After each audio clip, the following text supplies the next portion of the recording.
Hi, I'm John Cangelosi. And I'm Robbie Burr, and we're hurricane specialists at NOAA's National Hurricane Center in Miami, Florida. Let's say a hurricane is threatening your city. What's the first picture your TV meteorologist might put on the screen?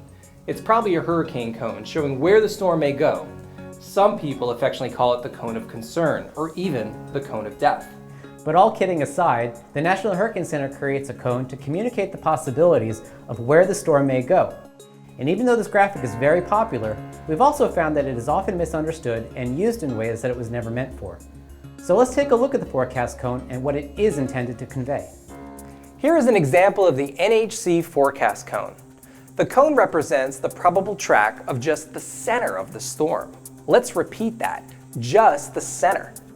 We draw the cone based on how good or bad our forecasts have been over the past 5 years. The center of the storm ends up staying inside the cone for roughly 2 out of every 3 of our forecasts. This also means that the center of the storm will sometimes move outside of the cone, occurring once out of every 3 of our forecasts.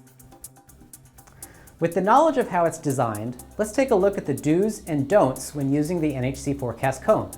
But let's start with the don'ts. Hazards associated with a storm usually extend beyond the edge of the cone, so don't use the cone to assess your risk of strong winds, storm surge, heavy rainfall, or tornadoes. And since we prepare for a storm or evacuate based on these hazards, don't use the cone to determine if you should evacuate or how you should prepare. For that type of information, be sure to listen to your local emergency management agency. Now, what should you use the cone for?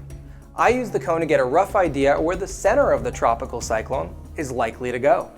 But I then look at other forecast graphics to get more specific information about strong winds, storm surge, rainfall, and tornadoes.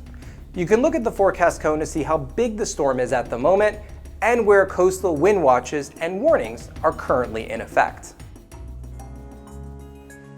The forecast cone can be a useful tool when you're monitoring the progress of a hurricane. But it's important to keep in mind what you should and should not use it for.